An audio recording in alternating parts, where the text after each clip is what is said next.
La troisième question est celle de savoir si c'est l'absence de notre raffinerie ou d'une raffinerie fonctionnelle qui crée les difficultés en termes d'approvisionnement de carburant ou de hausse des prix du carburant pour notre pays. La réponse est oui et non.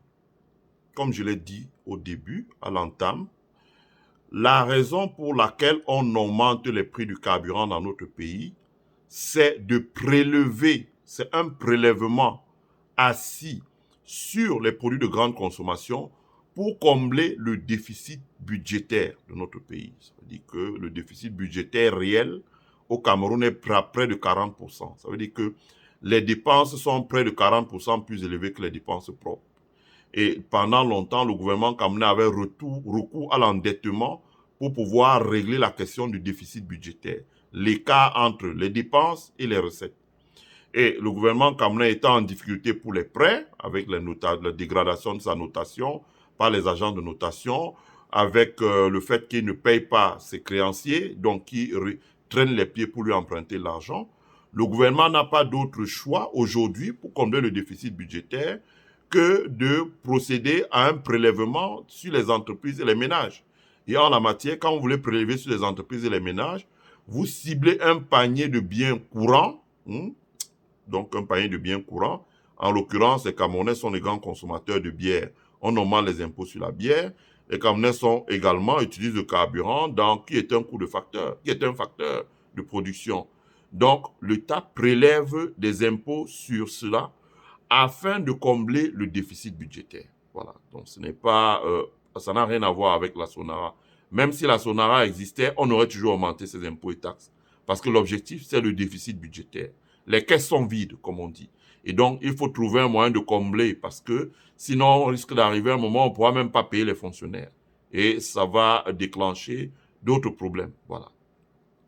La deuxième chose que j'allais dire, c'est l'absence de traçabilité, de lisibilité et de transparence dans la chaîne d'approvisionnement de carburant de notre pays. Personne ne connaît ce qu'il y a là-dedans. C'est un mystère. À partir du moment où c'est un mystère, personne ne peut nous expliquer pourquoi le carburant qui est vendu à 200 francs ou à 225 au prix maximum sur les marchés mondiaux en fonction de la fixation des prix, mais à 200 francs sur les marchés d'Amsterdam, sur les marchés d'Amsterdam, sur les marchés de Moscou en Russie, pourquoi ces carburants qu'on achète à 200 francs se retrouvent à 4 fois plus cher sur notre marché? Personne ne peut nous donner la réponse. Est-ce qu'il y a des pots de vin qui sont versés aux ordonnateurs d'achat de cargaison par les traders qui leur vendent des cargaisons? Personne ne peut dire. Voilà. Donc, à partir du moment où il n'y a pas de transparence, à partir du moment où il n'y a pas une commission d'enquête parlementaire qui est chargée d'enquêter pour établir la vérité, personne ne peut savoir pourquoi le prix de vente du carburant se retrouve être 4 fois le prix d'achat sur les marchés internationaux. Et autrement, et dans ce cas, effectivement, nous avons intérêt à construire une raffinerie parce que la vraie solution, la solution durable, ce n'est même plus de réhabiliter la Sonara, mais c'est de construire une nouvelle raffinerie avec une technologie qui est une technologie récente, les dernières technologies. Parce qu'en construisant une raffinerie, nous avons du pétrole, nous pouvons acheter le pétrole à Guinée équatoriale, nous pouvons acheter le pétrole au Tchad, nous pouvons acheter le pétrole au Nigeria, au Niger, donc autour de nous, il y a beaucoup de pays qui produisent du pétrole. La Centrafrique même va être un producteur de pétrole. Donc, nous pouvons raffiner le pétrole avec notre raffinerie. L'avantage étant que lorsque nous raffinons un pétrole avec notre raffinerie et que notre raffinerie est une raffinerie moderne qui peut faire de la pétrochimie, ça veut dire, par exemple, je prends un exemple, produire de la propyléthylène, par exemple, donc produire des engrais, l'urée pour produire des engrais. À partir du moment où vous faites ça, vous produisez autour de pétrole brut plusieurs sous-produits. La production de plusieurs sous-produits entraîne obligatoirement la diminution du coût de production du pétrole brut, du gaz, du gazoil, du pétrole lampant ou du super. Voilà pour Vous avez également la possibilité de récupérer du pétrole, des gaz torches en mer pour pouvoir faire du gaz de pétrole liquéfié, ce qu'on appelle le GPL.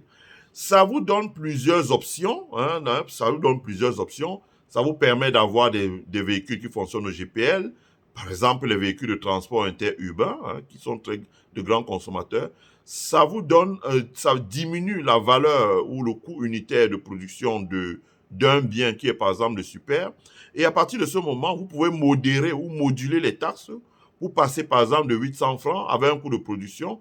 Si vous avez décidé par exemple de prélever 400 francs, hein, vous voyez que si le coût de production est ramené à 100 francs, vous voyez que vous pouvez descendre rapidement à 500 francs. Voilà. Donc, là, aujourd'hui, on n'a ni l'un ni l'autre. On n'a ni la politique industrielle, on n'a ni la politique, la lisibilité ou la traçabilité ou la transparence dans l'importation. La conséquence, c'est que notre pays subit. Donc, c'est aussi l'occasion ici de lancer un appel à l'autorité camerounaise de se mettre au travail, de créer une commission d'experts rapidement pour pouvoir étudier la construction d'une nouvelle raffinerie. Nous en avons les moyens. Voilà. C'est plus facile de lever l'argent pour construire une raffinerie que de lever l'argent pour combler les déficits budgétaires. Donc, il va dans un trou sans fond. Voilà. Je vous remercie.